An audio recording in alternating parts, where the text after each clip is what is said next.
Hokuzono finally heard of Shiba fans, and he's finally gonna deliver some action. But before we get to that, let's talk about the chapter and how it began.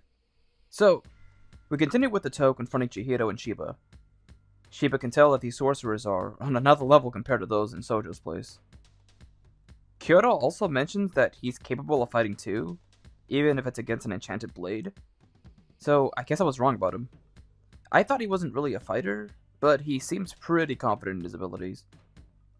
Now, Shiba wants to fall back, but Chihiro's already prepared to fight. That's when we get a flashback of Shiba telling Chihiro that the Kaminabi has all the money they need to get the Shunichi back. So, if they don't get the blade now, then they'll have to get it from the Kaminabi, who has its previous wielder. It'd be bad if they have to get their hands on it. And Chihiro even remembers his father saying the same thing. They really have no choice but to get it now. Meanwhile, elsewhere, we see Hakuri and his brother. His brother says how much he missed him and he's trying to bring him back.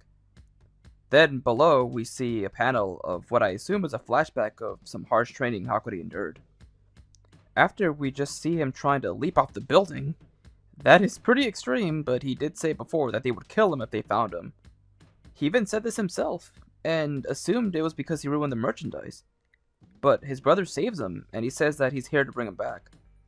Apparently, his name is Soya, and he seems to genuinely care about his brother, but in a brutal way.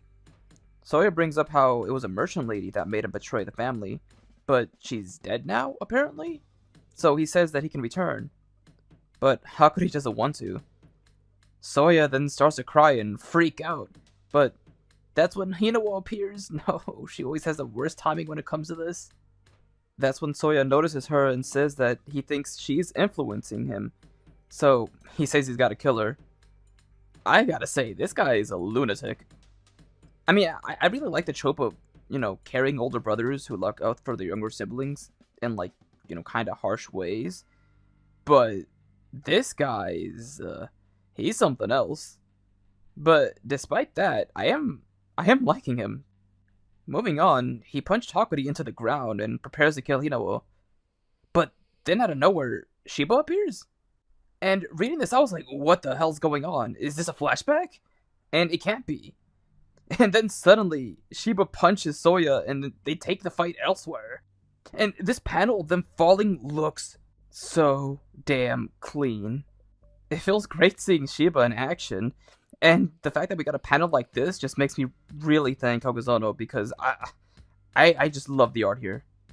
We're finally getting some Shiba love, and it feels good. And now Soya is using his sorcery to fight Shiba, and telling him in a burst of rage and pain to give him back his brother. And Shiba's like, nah, we need him. Now, Hino explains that since protecting Char is important, she came up with a genius system. All she needs to do is call Shiba, and he'll arrive at her location using magic. So that in itself is interesting. Originally, I thought it was the phone that was enchanted with magic to have Shiba appear. But I don't think that's the case. I assume Shiba is capable of using magic to teleport him in far places, which is pretty damn sick if that's the case.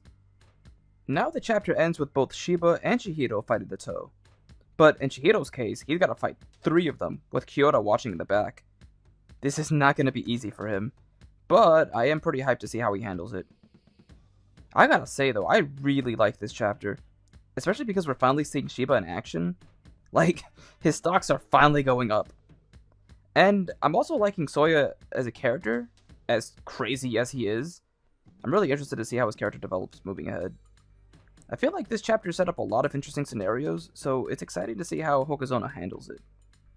Now, what do you guys think? You guys excited to see Shiba finally fight? And what did you think about the chapter? Also, what do you think is going to happen next? Just let me know in the comments and I'll try to reply back to everyone. That'll do it for me though. Here's looking forward to the next chapter. Peace out, everyone.